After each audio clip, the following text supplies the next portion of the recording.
आज पंगेश्वर कारखान्यावरती आंदोलन करण्यात आलेलं आहे.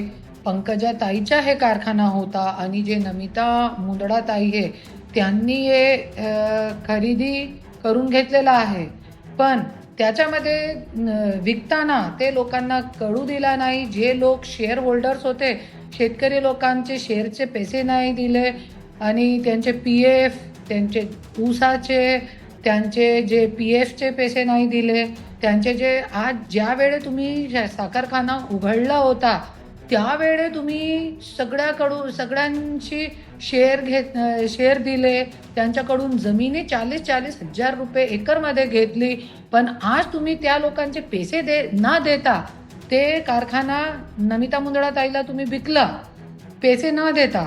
अरे तुम्ही एकदा सांगितला होता, ज्या वेळे वैद्यनाथ कारखान्याला GSTची नोटीस आली होती त्यावेळे सगळे शेतकरी लोकांनी तुम्हाला 500, 1000 जसे ज्यांची शक्ती होती तुम्हाला गोळा करून दिले होते. आणि आज एक गोरगरीब शेतकरी तुम्हाला पैसे गोळा करून देऊ शकता. तुमची आज तिसरी पिढी, आज तुमचे घरचे 2-2, 3-3 आमदार खासदार आज गेले 30-40 वर्षापासून आहे, तरी पण तुम्ही लोकांचे पैसे देऊ शकत नाही, कष्टकरी लोकांचे, आणि गोरगरीब लोक तुम्हाला देत आहे. आज काय चाललं आहे महाराष्ट्रामध्ये?